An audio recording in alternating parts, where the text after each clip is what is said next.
Back, everyone. The Pixel 5a and the Pixel 4a are probably going to be one of those two biggest competitors right now. And Google will really randomly just drop these phones on us, the 5a actually. So let's go and see how both these compare. These are probably going to be one of the biggest ones people want to kind of see. Should they jump from the 4a to the 5a? And I'll tell you, probably sure. I think these phones are very similar in a couple different ways, but you can see the size of the displays is really easily one of the biggest things that's different between the two. You can see the 5a is a much bigger display, even though there's a lot of similarity. You have a 5.8-inch panel on the Pixel 4a, where you have a 6.3-inch panel on the 5a. Now, if you want to pick up either one of these, I'll try to leave the links down below on Amazon. You can get them from there, help support the channel at the same time. You have the same type of design too, although the camera on the 4a looks a little bit bigger. I don't know if it's just me, but maybe it looks a little bit bigger on here. USB Type-C ports on the bottom, pretty much still built out of the same type of plastic material. At least that's what it feels like, for the most part. And on the back, I've heard the back of this is like metal, like coated on something else. It definitely does feel a little bit more premium than the 4A, but they both feel almost exactly the same. The 4A definitely feels a little bit more cheaper because it's a plastic material, and also the price tag. It is a cheaper phone. It's $349 versus the $449 on the 4A on the 5A. So that's a big thing. You can see the camera sensors as well. Single camera setup on the iPhone, on the Pixel. Single camera setup on the 4A. Dual camera setup on the 5A, which we'll get into in a second.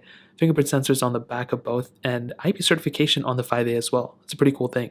So that really covers it up in that standpoint. Like I mentioned, a lot of similarities between the two, but I guess there's a minor difference between these two because of the chipset. That means the software between these, I don't know where they're going to land at. Is the 4A going to last as long as the 5A? My initial response is probably not, but the 5A has the same chipset as the 4A 5G model. And because the 4A and the 4A 5G model came out around the same time, would that mean the 4A is going to match the 4A 5G? Because if that's the case, then the 4A 5G should theoretically match the 5A because they have the same chipset. So I guess we'll see what happens in that standpoint.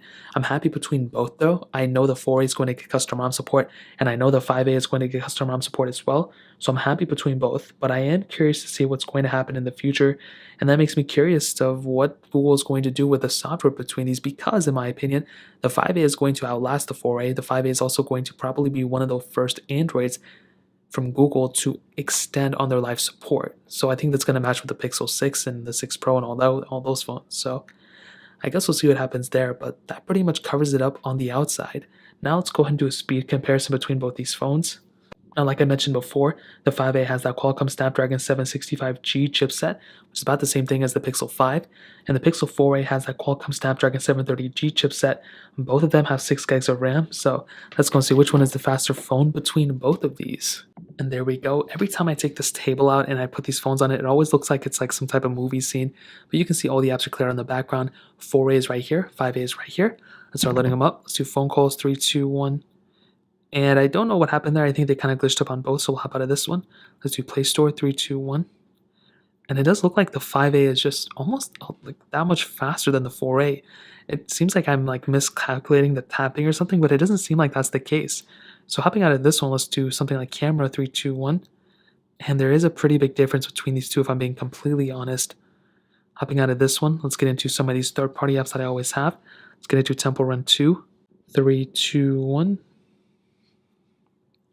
And hopefully we don't have any pop-ups, which I'm kind of jinxing it now probably. And you can see the 5A definitely ahead of the 4A for sure. And again, I don't think it's a crazy humongous deal, but it is something to consider. And you can see the 4A was noticeably slower out. It kind of looked like they kind of opened up around the same time, which is pretty cool. Hopping out of this one, let's get into BOFA, 3, 2, 1. Again, the 4A looks like it just takes an extra second for it to register the tap, which is kind of interesting. Let's go into Instagram, 3, 2, 1. And again, for a split second behind, Twitter 3, 2, 1. And again, for 5A is faster. Snake vs. Blocks 3, 2, 1. And again, 5A is faster there. I guess I don't have it here. Quizlet 3, 2, 1. And again, 5A is faster. I think we're seeing a trend here. Let's get into Netflix, what I don't have. And I guess that kind of covers all the apps that I have that are similar between the two. I thought I had a lot more, but I guess that's not the case. I guess we can always go into here and load up some random ones. Calculator 3, 2, 1. Kind of the same. They're actually not that big of a difference there. We can do Drive 3, 2, 1. and definitely some similarity. I think there was more of an issue with the loading speed rather than the actual like hardware itself. And we can end it off with something like settings, basic one, 3, 2, 1. And even in an app like settings, you are getting a faster experience on the Pixel 5a than on the Pixel 4a. So to kind of sum up the speed comparison, I'm definitely telling you the Pixel 5a is faster than the 4a, which isn't really that hard to beat. But like I mentioned, it has the same chipset as the Pixel 4a 5G. So if you have the 4a 5G, you're getting about the same exact thing, which is a big thing to keep in mind. So other than that, that's really all we have to say here. Now let's go and hit on the cameras. Now I will make a full separate video hitting on the cameras in more detail, but we have a single camera setup on the Pixel 4a, dual camera setup on the Pixel 5a. You have the wide angle lens on the 4a, 12 megapixel, 12.2 megapixel sensor. The 5a has that 12 megapixel wide angle lens, which is standard, but then it also has a 16 megapixel ultra wide sensor. So that's another pretty big thing to keep in mind. You are getting an additional ultra wide sensor on the Pixel 5a, which is probably going to be almost exactly the same as something like a Pixel 5, as far as I can tell. I don't know if there's 4K 60 here, it doesn't seem like it, but you are getting that ultra wide camera, which is nice. The front though, you're still getting that same 8 megapixel sensors on both, which in my opinion, I'm kind of more saddened about. I would have loved to see, 4K at 60 on the front of these phones. No Pixels have had the opportunity of having 4K at 60 yet, which that is more of an annoyance than not. So I guess we'll see what happens in the future. But in terms of the camera standpoint, that pretty much covers it up here. And now comes the ending of the video. Should you go and buy a Pixel 5a or should you go and buy a Pixel 4a? Well, in my opinion, if you already have a Pixel 4a, it may just be worth it for you to just keep this phone for now, in my opinion. And the reason for that is because it is an upgrade for sure. Like we mentioned, you're getting a faster phone here and everything like that. But this is still a pretty close phone to the 5a. I think if the 5a was a 10 out of 10 phone, which it isn't, but just, for purpose of this video, let's say it was, the Pixel 4a is probably like a 7.5 out of 10, maybe a 7 out of 10. It's missing like that ultra wide sensor on the back. It doesn't have as big of a battery as the Pixel 5a, and that's another huge area where the 5a is just winning at because of that battery size. And also it's smaller, so some people may not prefer that. And it's not as fast as the 5a, and maybe the 5a will last longer, but they're very similar to one another. There's $100 price difference between these two phones, but I do think this design, Google did a really good job with this phone in terms of a design standpoint. $350, it's not that bad of a device for that price tag. And like I mentioned, if you're in the market and you want to pick up a phone, the 4a is a really good choice still, especially if you can get it cheaper than that price in the used market. Now, the 5a is a perfect phone, I think, for a lot of people out there. This is a beautiful looking phone. It has a lot going for it.